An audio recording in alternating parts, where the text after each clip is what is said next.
Hello everybody.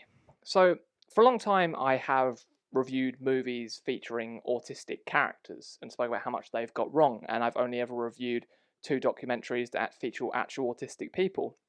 So I thought it was time to finally talk about a show that features autistic people, which is Love on the Spectrum, which is Netflix's new show, which is about autistic people trying to find love and their dating lives. Love on the Spectrum was a show that I was excited for. As someone that is autistic, I was excited to see what they would do with this show, if it was going to be good, if it was going to be bad, if they were going to get things right, if it was just going to feel exploitive.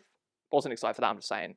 It's one thing I worried about that this show could be, because The Undateables is a show that we have in the UK, and I'm sure many other people have seen that, and that has a lot of autistic people in it, and sometimes some things feel a bit off with that show, like the way that they just show people, and it seems like they're more trying to just show these awkward interactions instead of actually showing these people finding love and having fun. And Love on the Spectrum has that big problem again. I've spoken to a few people about this, and one thing that someone said was that they think Love on the Spectrum is made by neurotypical people for neurotypical people. And I completely get that. Now, from the first episode, Love on the Spectrum, I thought was quite lovely. It was well put together. It was interesting to see what they were doing. We got to see a couple, which was 2 autistic people. Then we got to see other people going on dates. We don't just see straight people going on dates. We get to see people that are gay or bisexual as well. So it's very interesting to see that. But there's a point where the first episode, like I said, lovely, and everything just felt right that they were doing. But then I won't speak about, with this review today, I won't speak about just one single person, because if I was going to speak about one single person in the show, or multiple people in the show, then I would just talk about them for way too long.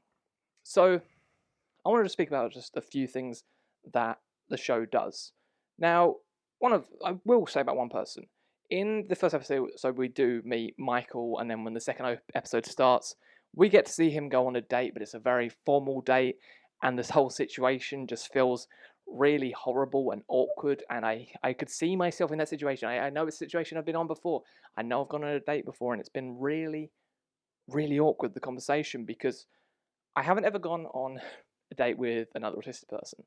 Like, all the people that I have dated and gone on dates with have been neurotypical people.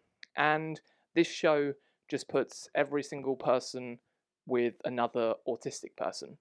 Now, I don't know if this was the people in the show's choice, or if this was just something that the show chose to do, because something that I would have liked to see in the show is someone going on a date with a non-autistic person and seeing how that would go. Just that is something we need to see in the show, because not every single autistic person needs to go on a date with another autistic person. I'm talking about Love on the Spectrum. It's really good that you've interrupted me. So I was talking about the part of the show how I think it would have been good if they had shown the people dating non-autistic people. What are your opinions on this? Don't do it. Don't do it. That's really. Can you shut the door, please? So where was I? Yeah, I was saying that you are compatible with non-autistic people, and that's what the show doesn't seem to understand. Now, it doesn't seem to show that autistic relationships are great as well. If you date another autistic person, it can be great. You can show all the interests that you have. You can understand each other very, very well, and it doesn't seem to talk about how people with autism, how they properly feel in a relationship. It just shows these people going on these dates, the camera focusing on them being very, very awkward for way too long. And I understand, yes, I am incredibly awkward. When I went to university, I tried to go on OkCupid and go on dates. And I would go to friends and be like, look, never been on a date before, because I'd never really, the way that I'd met people before was just speaking to them online and then meeting up with them. We didn't really go on dates. We just went for a walk somewhere, or went in the park, went to the cinema, those type of things. But when I went on OkCupid and went on actual dates and sat in actual places and got a drink or went for a meal, I was really awkward. Like, I was awkward as shit. Like, when I would ask a question, I'd be like, oh, so, music. You like it? Like, that was me. I wasn't good on dates. First date I went on with my girlfriend is we went to the cinema. We went to the cinema and saw 2 movies. It's about the tiniest bit because that felt more comfortable to me. And that's what the show doesn't really do. It doesn't show these people being totally comfortable with their dates. Everything feels quite uncomfortable. And I understand that, yes, we're showing autism. Of course, dates are going to be uncomfortable. Of course, it's going to be like that. And like I've said, there are lovely moments of the show.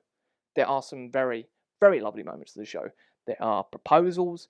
There are people, actual couples getting together. There are people meeting up many more times. And some of the dates are absolutely lovely because you see actual proper connections between these people. But there are the points where we have certain people where it just feels like the camera focuses on them to sort of pick at how they act, and that how some things on the camera can come across as this person being rude. And it doesn't seem to then let the actual person in the show talk about how they've acted. So that's some of the problems I have with the show. Love on the Spectrum was almost there with the first episode. And then when I got further and further into the show, it just felt quite odd, some parts. And I've seen an article, like Metro did a whole article. There was a 19-year-old that wrote about how she hasn't been dating, but she's autistic, and she felt that this show was more of a inspirational thing. Like, it was just trying to show people, look at autistic people, so inspirational because they're dating. Well done them, pat on the back. It felt a little bit like that. And I'm moaning again today. I didn't think I would moan, but Love on the Spectrum isn't the worst thing though. It's still very nicely done. We do get to see these people properly for what they want to talk about. We do get to see their special interest because that's what, of course, they're going to show. And maybe I'm not getting my views across properly. I don't hate Love on the Spectrum. I don't love on the Spectrum. And I don't think it's a bad show. I think it gets some things right. I think it's good with a few things that it does, but it does still at points treat these autistic people like kids, the way they are spoken to, which I faced a lot when I went to university by lecturers that when they found out I was autistic, a bit, "Hi Luke, how are you?" But there's Jodie, who I said I want to speak about one person, but I need to speak about Jodie. Jodie is the relationship advisor, and she works with people on the spectrum with relationship advice. But she gives, I just have to say it, some bullshit advice. She gives advice of stuff that you wouldn't really do on a date. Now, here's a question I want to ask to the women. When you go on a date, do you expect the man to pull out the chair and then push you in? Or does that just feel a bit like, well, that's not a thing that we do anymore? Because I haven't done that. And my girlfriend even said when watching the show she would find it odd if I had done that when we were on a date to a restaurant. I'd have pulled out the chair and been like, there you go, push it in. And that's some of the advice that Jodie does. She's like, when they walk into the restaurant, pull out the chair for them.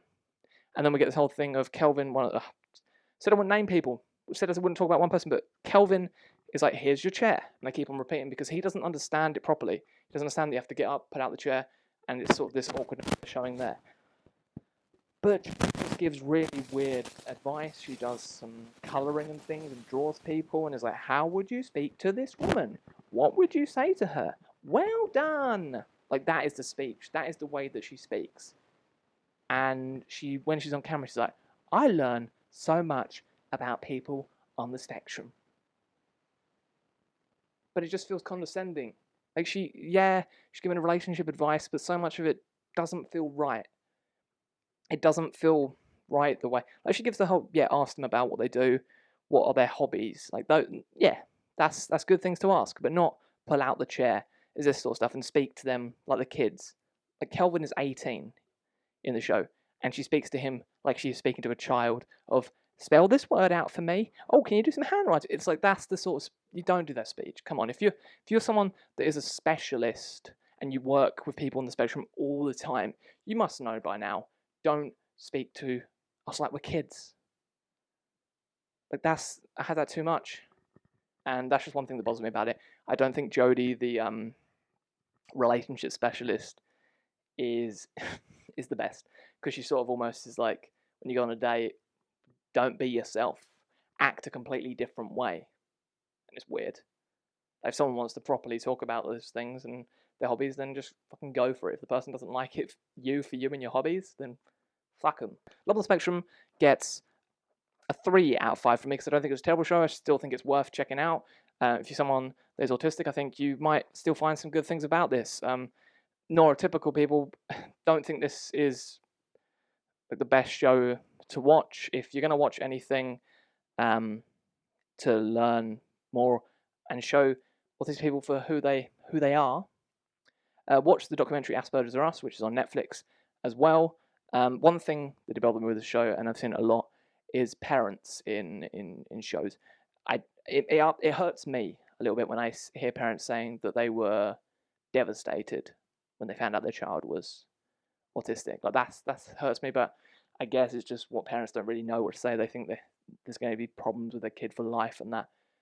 But I just think in shows like this, if it's going to be something that autistic want to watch, hearing someone be like they were devastated, just it's more hurtful than anything.